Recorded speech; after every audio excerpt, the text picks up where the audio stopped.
আজ আমরা যে সিনেমাটা এক্সপ্লেন করব সেখানে একজন লোক একটা সুটকেসের ভেতরে আটকা পড়ে গেছে, আর যখনই তার শরীরে কোনো আঘাত লাগে তখন তার মুখের ভেতর থেকে বৃষ্টির মতো গোল্ড কয়েন বের হতে থাকে। সিনেমার একেবারে শুরুতে আমরা জাস্টিন নামের একটা ছেলেকে দেখি, যে এয়ারপোর্টে তার লাগেজের জন্য অপেক্ষা করছে, কিন্তু অনেকক্ষণ অপেক্ষা করার পরেও তার লাগেজ সেখানে আসে না। বেশ খানিকক্ষণ অপেক্ষা করার পরে ফাইনালি তার লাগেজ চলে আসে। সে তার লাগেজ তুলে এয়ারপোর্ট থেকে বের হয়ে যায়, কিন্তু এখানে আমরা ভিউয়াররা দেখি তার লাগেজ অন্য আরেকজনের লাগেজের সাথে এক্সচেঞ্জ হয়ে গেছে। কিন্তু জাস্টিন এই ব্যাপারে কিছুই জানে না। জাস্টিন তার কার ড্রাইভ করে বাসায় যেতে থাকে, আর এর সাথে সাথে সে স্মোকিংও করছিল। কিন্তু যখন সে স্মোকিং করছিল তখন হঠাৎ করে তার হাত পুড়ে যায়, আর এর সাথে সাথে তার হাতে থাকা মোবাইলটা ভুলে নিচে পড়ে যায়, আর তার গার্লফ্রেন্ডের কাছে কল চলে যায়। এখান থেকে আমরা জানতে পারি কিছুদিন আগে জাস্টিন তার গার্লফ্রেন্ডের সাথে ব্রেকআপ করেছে। তাই জাস্টিনের কল পিক আপ করার পরে সে জাস্টিনকে গালাগালি করতে থাকে, আর আমরা বুঝতে পারি এই মেয়েটা অনেক গ্রিডি, আর সে তার গ্রিডের জন্যই জাস্টিনকে ছেড়ে দিয়েছে, কারণ জাস্টিন একটা গরিব ফ্যামিলি থেকে বিলং করে। এখানে আমরা জানতে পারি এই মেয়েটার নাম হলো কার্লা। জাস্টিন যখন তার বাসায় ফিরে আসে তখন দেখে তার বাসাটা একেবারে এলোমেলো এবং নোংরা হয়ে আছে, কিন্তু এসব পরিষ্কার করার তার সময় নেই। তার অনেক ক্ষুধা লেগেছে, কিন্তু যখন জাস্টিন তার কিচেনে যায় তখন দেখে তার খাবার একেবারেই শেষ হয়ে গেছে। জাস্টিন আবার স্মোক করতে শুরু করে আর টাইম পাস করার জন্য টিভি দেখতে শুরু করে। এরপরে পড়াশোনা করে ঘুমিয়ে পড়ে, কিন্তু যখন জাস্টিন ঘুমিয়েছিল তখন সে অদ্ভুত কিছু শব্দ শুনতে পায়, তাই সে ঘুম থেকে জেগে যায়। যখন সে শব্দটা কোথা থেকে এসেছে বোঝার চেষ্টা করে তখন সে শুনতে পায় কেউ বলছে, প্লিজ আমার হেল্প করো। জাস্টিন ভয় পেয়ে এদিক সেদিক দেখতে শুরু করে। সে কিছুক্ষণ পরে রিয়েলাইজ করে আসলে এই শব্দটা সুটকেসের ভেতর থেকে আসছে। জাস্টিন ভয়ে ভয়ে সুটকেসটার কাছে গিয়ে সেটা খুলে ফেলে, আর যখন সে সুটকেসের ভেতরে দেখে তখন একেবারে ভয় পেয়ে যায়, কারণ সুটকেসের ভেতরে একজন মানুষ রয়েছে, কিন্তু মানুষটা মোটেও স্বাভাবিকভাবে নেই। তার হাত পা একেবারে দুমড়ে মুচড়ে এই সুটকেসটার ভেতরে ঢুকিয়ে রাখা হয়েছে, আর এই মানুষটা সুটকেসটার ভেতরে কোনো রকম মুভমেন্টও করতে পারছে না, ইভেন সে তার ফেস টার্ন করতে পারছে না। সব থেকে অবাক করা ব্যাপার হলো এই মানুষটা এই অবস্থাতেও এখনো জীবিত আছে। এখন এই লোকটা জাস্টিনকে রিকোয়েস্ট করে বলে, প্লিজ আমার মুখটা ঘুরিয়ে দাও যাতে করে আমি তোমার সাথে ভালো মতো কথা বলতে পারি। কিন্তু জাস্টিন এই লোকটাকে অনেক ভয় পাচ্ছিল, তাই সে একটা বেড তুলে নিয়ে আবারও এখানে আসে। এখন জাস্টিন সাবধানে এই লোকটার মুখ তার দিকে ঘুরিয়ে দেয়, কিন্তু এর মাঝে সুটকেসের ভেতর থেকে হাড় ভেঙে যাওয়ার মটমট শব্দ আসতে শুরু করে। এখন এই লোকটা জাস্টিনের হাতে বেডটা দেখে বলে, তুমি আমাকে ভয় পেও না, আমি তোমার কোনো ক্ষতি করব না, তুমি বেড নিচে রেখে দিতে পারো। জাস্টিন বেড নিচে রেখে দিয়ে বলে, তোমার এরকম অবস্থা কেমন করে হয়েছে? উত্তরে লোকটা বলে, আমি একজন লোককে অনেক গালাগালি করেছিলাম, তাই সে রেগে গিয়ে আমাকে এরকম করে দিয়েছে। এখন লোকটা বলে, আমি এখানে খুব খারাপ ভাবে আটকা পড়ে গেছি, তুমি প্লিজ আমার হেল্প করো। জাস্টিন এই লোকটাকে অনেক ভয় পাচ্ছিল। সে লোকটাকে বলে, আমি তোমার কোনো ট্রিটমেন্ট করতে পারবো না, তোমাকে হসপিটালে নিয়ে যেতে হবে, আমি তোমার কোনো হেল্প করতে পারবো না। কিন্তু এই লোকটা জাস্টিনকে বলে যে মানুষগুলো আমার এরকম অবস্থা করেছে তারা হসপিটালও চলে আসতে পারে, তুমি প্লিজ আমার এখানেই কোনো একটা ব্যবস্থা করো। জাস্টিন তার কথায় রাজি হয়ে যায় আর বলে, আমি যদি তোমাকে এখান থেকে বের করার চেষ্টা করি তাহলে তোমার অবস্থা আরো খারাপ হয়ে যেতে পারে। কিন্তু তারপরেও এই লোকটা জেদ করতে থাকে যাতে জাস্টিন তাকে এখান থেকে বের করে। তাই বাধ্য হয়ে জাস্টিন সেই লোকটার কাছে গিয়ে তাকে সুটকেস থেকে বের করার চেষ্টা করে, কিন্তু যখন সেই লোকটাকে বের করার চেষ্টা করছিল তখন লোকটার অনেক ব্যথা লাগে, আর তখন হঠাৎ করে এই লোকটার মুখের ভেতর থেকে একটা গোল্ড কয়েন বের হয়ে আসে, আর সেটা জাস্টিন ক্যাচ করে নেয়। এই লোকটাকে এই কয়েনটার ব্যাপারে জিজ্ঞেস করে। উত্তরে লোকটা জানায়, আমাদের পরিবারের উপর একটা কার্স আছে, যখনই আমাদের ব্যথা লাগে বা আঘাত লাগে তখনই আমাদের মুখের ভেতর থেকে কয়েন বের হয়ে আসে। লোকটা আরো বলে, তুমি যখন আমাকে এখান থেকে বের করবে তখন আমার অনেক ব্যথা লাগবে, আর আমার যতই ব্যথা লাগবে তত আমার ভেতর থেকে কয়েন বের হতে থাকবে, আর যখন তুমি আমাকে এখান থেকে বের করে ফেলবে তখন সবগুলো কয়েন তুমি রেখে দিও, এর ফলে আমি বাইরে চলে আসবো আর তোমার কাজও হয়ে যাবে। লোকটা তাকে আরো বলে, এটা কোনো সাধারণ কয়েন না, এটা সোনা দিয়ে তৈরি, আর এটা বিক্রি করে অনেক টাকা পাবে। এরপরে লোকটা বলে, তুমি আমাকে এখান থেকে আর বের করার চেষ্টা করো না, কারণ আমি অনেক ক্লান্ত হয়ে গেছি, এছাড়াও আমার অনেক বেশি ব্যথা লাগছে, তুমি আমাকে আগামীকাল এটার ভেতর থেকে বের করো। এখানে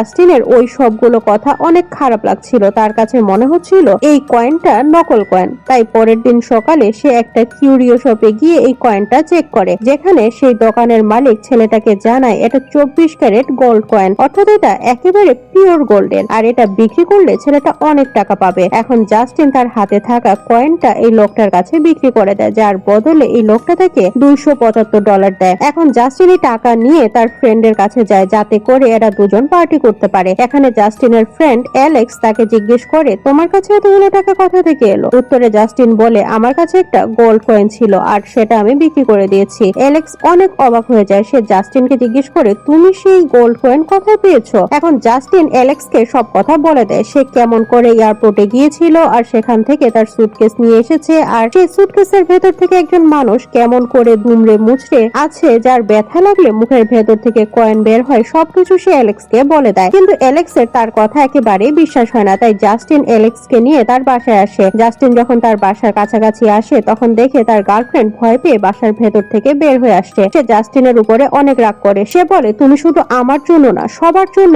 অনেক খারাপ। তুমি কারো মার্ডার করে সুটকেসের ভেতরে ঢুকিয়ে রেখেছো। জাস্টিন তার গার্লফ্রেন্ডকে জিজ্ঞেস করে, তুমি এখানে কেন এসেছো? উত্তরে জাস্টিনের গার্লফ্রেন্ড বলে, আমার এখানে কিছু জিনিস রয়ে গিয়েছিল, সেগুলো নেয়ার জন্য এসেছিলাম। যখন জাস্টিন এবং তার গার্লফ্রেন্ড ঝগড়া করছিল তখন অ্যালেক্স বাসার ভেতরে ঢুকে যায়। অ্যালেক্স বাসার ভেতরে এসে সবার প্রথমে সে সুটকেসটা খুলে দেখে, আর এই মানুষটার অবস্থা অনেক বেশি খারাপ হয়ে গেছে। দেখে অ্যালেক্স এবং জাস্টিনের গার্লফ্রেন্ড ভয় পেয়ে যায়, কিন্তু জাস্টিন একেবারে নরমাল আছে, কারণ সে এই লোকটার অবস্থা এর আগেই দেখে ফেলেছে। এখন ওই লোকটা এদের দুজনের অর্থাৎ অ্যালেক্স ও কার্লার কাছে সাহায্য চায়। এরা দুজন লোকটাকে সাহায্য করার জন্য সামনে এগিয়ে যায়। যখন এরা দুজন মিলে সেই লোকটাকে বাইরে বের করার চেষ্টা করে তখন লোকটার অনেক ব্যথা লাগে। এর ফলে তার মুখের ভেতর থেকে অনেকগুলো কয়েন বের হতে শুরু করে। এই কয়েনগুলো দেখে জাস্টিনের কোনো ভাবান্তর হয় না, কিন্তু লোভী কার্লা বলে, আমাদের এই লোকটাকে আরো বেশি ব্যথা দিতে হবে, যার ফলে এর ভেতর থেকে আরো বেশি কয়েন বের হতে শুরু করবে। আর অ্যালেক্স বলে, আমরা এই লোকটার জন্য কোটিপতি হয়ে যাব, কিন্তু জাস্টিন এতে রাজি হয় না। তখন অ্যালেক্স জাস্টিনকে বোঝায়, আমরা এই লোকটার সাহায্যে ধনী হয়ে যেতে পারবো, আমরা যা ইচ্ছা করতে পারবো, আমাদের সব শখ পূরণ করতে পারবো। জাস্টিন এদের বলে, এই লোকটার মুখের ভেতর থেকে যে কয়েনগুলো বের হচ্ছে তার কারণ হলো এর ফ্যামিলির উপরে অভিশাপ আছে। যদি আমরা এই লোকটার দেয়া টাকাগুলো ব্যবহার করি তাহলে হয়তো এই অভিশাপ আমাদের উপরেও চলে আসবে। এখানে জাস্টিন আরো বলে, যদি আমরা এই লোকটাকে আমাদের কাছে রাখি তাহলে হয়তো আমাদেরও ক্ষতি হতে পারে। যখন কার্লা ও জাস্টিন কথা বলছিল তখন অ্যালেক্স সেই সুটকেসটা তুলে সিঁড়ি থেকে নিচে ফেলে দেয়, যার ফলে সেই লোকটার অনেক ব্যথা লাগে আর তার ভেতর থেকে অনেকগুলো কয়েন বের হয়ে আসে। এরা এই কয়েনগুলো দেখে আরো বেশি লোভে পড়ে যায়, কিন্তু জাস্টিন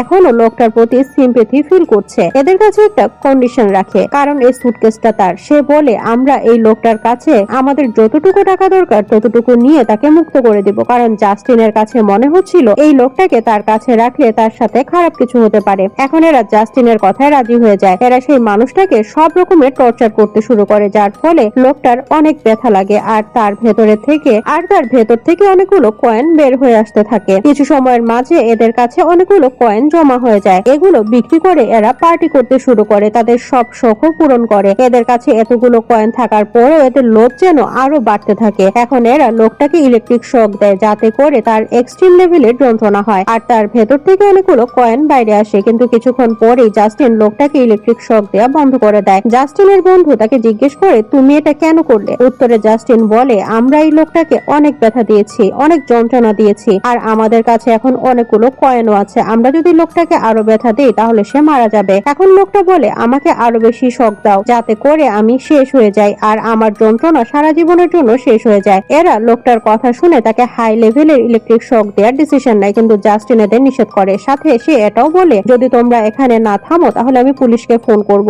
এখন কার্লা জাস্টিনকে থামানোর জন্য একটা হ্যামার তুলে নেয় আর সে জাস্টিনের মোবাইল ভেঙে দেয়, যাতে করে সে পুলিশ ডাকতে না পারে। আর এর সাথে সেই হাতুড়িটা দিয়ে জাস্টিনের মাথায় আঘাত করে। তার মাথা থেকে অনেক ব্লিডিং হচ্ছিল। সে নিজের জীবন বাঁচানোর জন্য নিচে যেতে শুরু করে। কার্লা জাস্টিনের পিছু করতে শুরু করে, কিন্তু জাস্টিন নিচে পড়ে যায়। এখন এরা জাস্টিনকে এভাবে রেখে উপরে চলে আসে আর কার্লা ডিসাইড করে তারা সেই মানুষটাকে অনেক বেশি যন্ত্রণা দিবে আর বলে, আমরা যতটা পারি আজকে ইনকাম করে নিব। আর সাথে এটাও বলে, এরপরে আমরা একটা নতুন জীবন শুরু করব। এটা শুনে সেই লোকটা বলে, তোমরা তোমাদের নতুন জীবন কোনোভাবেই শুরু করতে পারবে না, কারণ এখন থেকে তোমাদের এই সুটকেসের ভেতরেই থাকতে হবে। এটা বলে লোকটা অনেক জোরে জোরে হাসতে শুরু করে। হাসতে হাসতে লোকটার চোখগুলো গোল্ডেন কালারের হয়ে যায়। কিছুক্ষণের মাঝে সে সুটকেসের ভেতর থেকে বেগুনি রঙের একটা মনস্টার হয়ে বের হয়ে আসে আর সে দুটো সুটকেস বের করে সেটার ভেতরে কার্লা ও অ্যালেক্সকে ঢুকিয়ে দেয়। যখন জাস্টিনের জ্ঞান ফিরে আসে তখন সে একটা টেবিলে ফুল ও একটা মেসেজ দেখতে পায়। এই মেসেজে লেখা আছে, যখনই তোমার আমাকে দরকার পড়বে তুমি শুধু আমাকে মনে করবে, আমি সব সময় তোমার সাথেই আছি। পরের সিনে আমরা সুটকেসের ভেতরে বন্দী হয়ে থাকা সেই লোকটাকে আবারও এয়ারপোর্টে দেখতে পাই, কিন্তু এখন সে একেবারে সুস্থ